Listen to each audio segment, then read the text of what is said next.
Como dizia um grande pastor, mestre e amigo, olá, gente bonita, sejam todos bem-vindos à nossa devocional de quarta-feira. Estamos na semana 50 da nossa devocional, uma devocional que ela é baseada no livro de John Stott, a Bíblia toda, o ano todo, e nós estamos aí caminhando para o fim, estamos já no livro de Apocalipse, que semana passada nós já começamos, e foi falado nos 3 primeiros capítulos, né? E para quem não viu, é fácil de achar aí, assiste aí, dá aquele like, é assim que fala, e assiste, que tá uma bênção. E foi destacado, foram destacadas as cartas às 7 igrejas, e hoje nós vamos falar do capítulo 4 ao capítulo 7, e nós vamos fazer justamente essa mudança, né? Falar das igrejas, sair das igrejas da terra para as igrejas do céu, e falar desse Cristo entre candelabros para um Cristo assentado em um trono eterno no céu. É o mesmo Cristo, mas é um Cristo numa perspectiva diferente.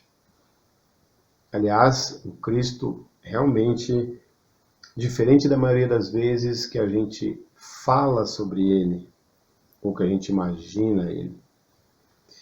Mas antes de continuar, é bom dizer, ou repetir, que o livro de Apocalipse ele é repleto, cheio de simbolismos, com algumas figuras aparentemente estranhas para nós, muitas vezes temerosas, e que quando nós imaginamos, nós lemos e imaginamos, realmente pode parecer meio estranhas e temidas, assim, temerosas.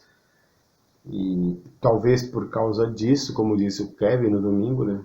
Talvez por causa disso, causa muita curiosidade e também um certo temor, um receio sobre essas coisas que a gente lê. E eu diria até também causa também muitas controvérsias e muitas discussões em cima disso. Afinal, esse livro ele revela, por isso também tem o nome de revelação, o que vai acontecer. Então esse livro mostra pra gente, se a gente conseguir interpretar bem, a gente vai entender o que vai acontecer. E a gente pode começar já que João ele viu diante dele o que? Uma porta aberta do céu e uma voz como de trombeta que lhe disse o seguinte: suba para cá e mostrarei a você o que deve acontecer depois dessas coisas. Das coisas que já foram ditas lá. Essa revelação que João viu, ele se desenvolveu em 3 etapas. Primeiro, ele viu um trono. Deus domina sobre todas as coisas, sobre o universo, sobre as galáxias, sobre tudo. Trono de Deus. Segundo, ele vê um livro em forma de rolo. Um livro da história, fechado, selado na mão direita de Deus. E 3, ele viu o Cordeiro, que parecia estar morto, mas o único que foi achado digno de abrir esse livro em forma de rolo, isto é, interpretar e controlar a história. Então nós vamos começar falando desse trono central. Lá no capítulo 4, versículo 2, diz assim: diante de mim estava o trono do céu, e nele estava sentado alguém. E a primeira coisa que João vê é o trono, símbolo de soberania, de majestade, de domínio real de Deus. A palavra trono ela é mencionada 17 vezes entre o capítulo 4 e o capítulo 5. E vejam só, as igrejas da Ásia eram pequenas. E em comparação com o Império Romano, poderoso Império Romano, dominou tantos lugares. Se desse uma ordem para exterminar, destruir essas igrejas, seria rápido. Mas, no entanto, esses cristãos, eles não tinham que temer. Porque no centro do universo está o que? O trono de Deus. E a gente pode trazer um pouco para o tempo de agora e pensar no que está acontecendo no nosso tempo agora. Nós estamos aí diante de uma guerra, de governos poderosos, que podemos fazer essa comparação com tronos, né, do passado. E agora nós estamos diante de uma guerra, um grande governo atacando um país menor, e outros também governos, também grandes governos, também ameaçando entrar na guerra. E pessoas podem estar realmente temendo muito por isso. Mas quem está em Cristo, que está no centro desse trono de Deus, não precisa temer a esses governos ou a esses tronos, porque Deus está no controle, Ele está no controle de nossas vidas. E aqui diz que alguém está sentado no trono. Porque a gente pode perguntar por que não descreveu, não há uma descrição. Porque Deus é indescritível. João viu o quê? Cores brilhantes, como joias, arco-íris, tronos em volta, anciãos, relâmpagos, criaturas, todos com algum significado. E aqui nós não temos tempo assim para pegar cada um e dizer o significado de cada um e porquê daquilo, mas nós reparamos que Deus não é indescritível e é algo inimaginável. E nós, normalmente, o que nós fazemos? Nós temos uma visão negativa do futuro.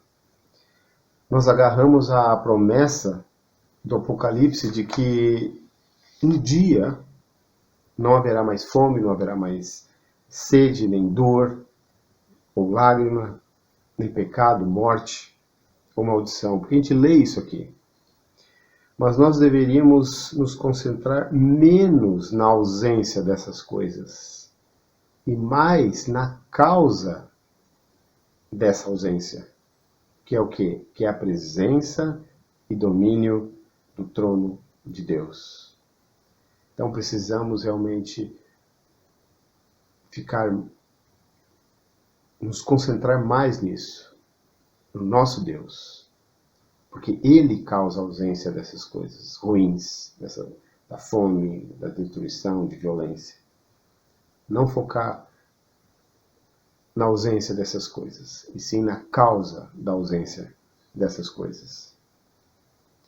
E esse é um grande motivo para nós, como criação de Deus, o adorarmos, exaltar esse Deus, esse nosso Rei. Em Apocalipse 4:11, nós lemos assim: Tu, Senhor e Deus nosso, és digno de receber a glória, a honra e o poder, porque criaste todas as coisas, e por tua vontade elas existem e foram criadas. Interessante é verificar esses dois círculos que cercam o trono. Tem um externo, que é formado por 24 anciãos. O número 12, no livro de Apocalipse, ele representa a igreja. E esse número 24, ele identifica a igreja do Antigo e do Novo Testamento. Os 12 patriarcas, as 12 tribos, e os 12 apóstolos de Jesus. E é interessante também comparar a adoração nos capítulos 4 e 5. Ambos eles falam de adoração, porém, o capítulo 4, ele enfatiza mais a criação.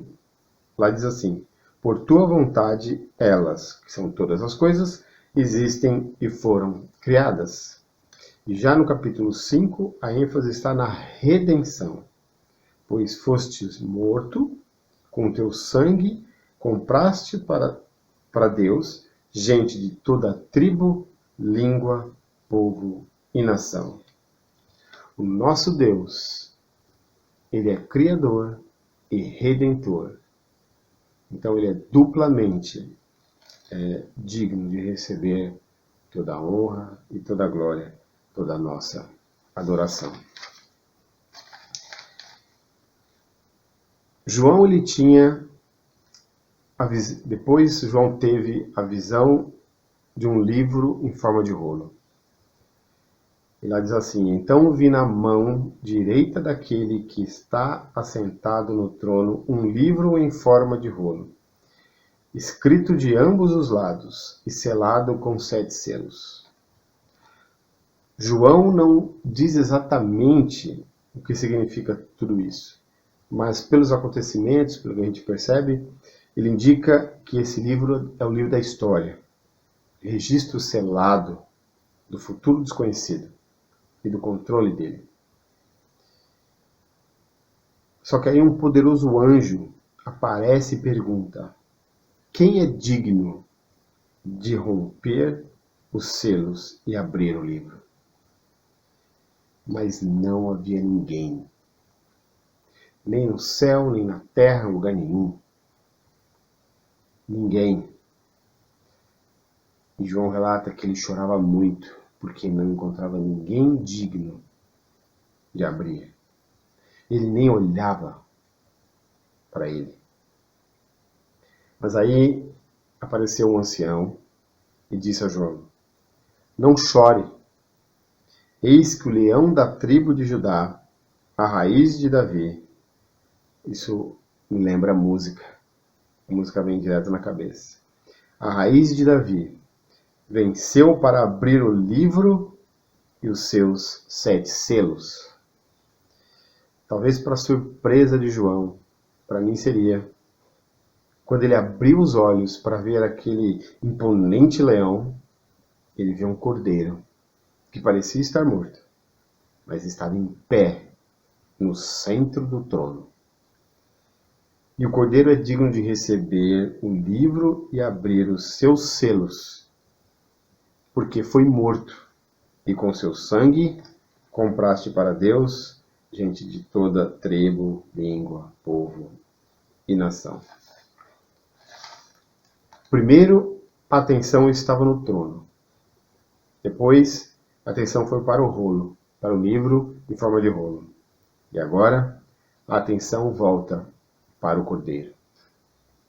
Em Apocalipse 5,13, diz assim: aquele que está assentado no trono e ao cordeiro sejam o louvor, a honra, a glória e o poder para todos sempre. Agora todas as criaturas existentes no céu e na terra louvam quem? O cordeiro. E olha que interessante. Nós lemos lá em João 1,29. No dia seguinte, João Batista, viu Jesus aproximando-se e disse: vejam, é o Cordeiro de Deus que tira o pecado do mundo. Agora, João observa o Cordeiro abrir os primeiros 4 selos e viu diante dele os cavalos e os cavaleiros. Os famosos 4 cavaleiros do Apocalipse, que muita gente explora isso em ilustrações e coisas assim. O primeiro cavalo, que é o cavalo branco, e seu cavaleiro, aqui um parênteses, no capítulo 19, esclarece que se trata de Cristo, esse cavaleiro. Porque lá no versículo 11 do capítulo 19 diz: vi os céus abertos e diante de mim um cavalo branco, cujo cavaleiro se chama Fiel e Verdadeiro. No versículo 13 diz: está vestido como um manto tingido de sangue e seu nome é Palavra de Deus. E no versículo 16 diz assim: em seu manto, em sua coxa está escrito este nome: Rei dos Reis, o Senhor dos Senhores. E podemos também destacar João 1,1, que diz: no princípio era aquele que é a palavra, como no versículo 13 do capítulo 19, diz que o nome é Palavra de Deus. E aqui em João 1, diz que o princípio era aquele que é a palavra, ele estava com Deus, ele era Deus. Depois, os outros 3 cavalos, o vermelho, o preto e o amarelo. Os cavaleiros desses cavalos tinham poder para tirar a paz, para trazer morte, fome, pragas. Depois abre o 5º selo e João vê a alma daqueles que foram mortos por causa da palavra de Deus e os seus testemunhos.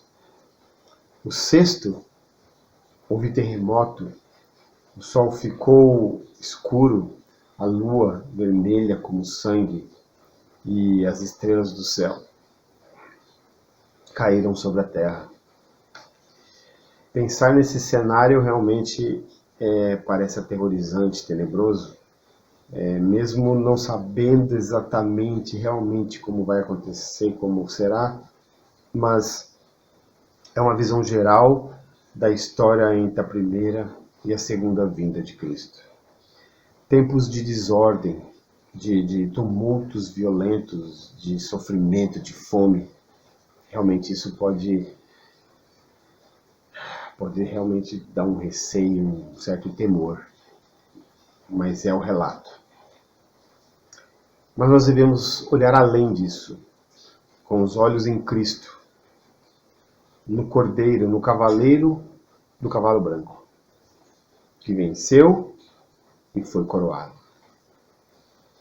O 7º selo ele será aberto só no capítulo 8, que será falado na semana que vem, na próxima semana. Mas antes disso, nós vemos 2 comunidades humanas. A primeira fala dos 144.000 vindas das 12 tribos de Israel. Uma multidão incontável. O segundo, uma multidão incontável de pessoas vindas de todas as nações. Muitos intérpretes eles acham que os 144.000 representam Israel convertido. Os 12.000 de cada tribo são a maneira pitoresca de João dizer, na verdade, a mesma coisa que Paulo, quando ele diz todo Israel será salvo. E há boas razões para crermos que pelos 144.000 de João, ele quer identificar o Israel espiritual, que é a igreja. E como é de costume, no Apocalipse, o número é simbólico. E ele afirma que todo o povo de Deus será guiado com segurança através da tribulação, e nenhum só se perderá. Esse número mais tarde, no capítulo 14, no versículo 3, ele é identificado como aqueles que foram comprados na terra. E no Novo Testamento, a igreja é vista como Israel de Deus. Isso nós vemos lá em Gálatas 6:16. Também é visto a circuncisão, é visto como a circuncisão. Isso está em Filipenses 3:3. E também é a geração eleita, nação santa, povo exclusivo de Deus. Isso nós vimos em 1 Pedro 2:9. E a grande comunidade de todas as nações, assim como Deus ordenou a Abraão que contasse as estrelas do céu, para prometer a ele que seus descendentes seriam igualmente numerosos. Nós vimos que a promessa está sendo cumprida aqui, através dessa multidão de filhos espirituais de Abraão. Aparentemente são 2 comunidades diferentes, Mas se a gente vê direito, se a gente analisar e detalhar, nós veremos que são imagens da mesma comunidade, redimida de Deus, vista de perspectivas diferentes. O capítulo 7 de Apocalipse termina com gloriosas afirmações. Nunca mais terão fome, nunca mais terão sede, nem qualquer calor abrasador. O Cordeiro será o seu pastor. Guiará as fontes de água viva. Deus enxugará de seus olhos toda lágrima. Que a sua fé, irmão, que a sua fé, irmã, seja inabalável. Não deixe que a racionalidade, a modernidade ou uma aparente demora na volta de Cristo o faça duvidar ou relativizar ou até mesmo não acreditar mais nessa revelação. Se você acredita que a Bíblia é a palavra de Deus, eu vou dar um spoiler para você, irmão, não conta para ninguém. No capítulo 21 de Apocalipse, João revela o seguinte: aquele que estava assentado no trono disse: estou fazendo novas todas as coisas. E acrescentou: escreva isto, pois estas palavras são verdadeiras e dignas de confiança. Amém. E até a próxima.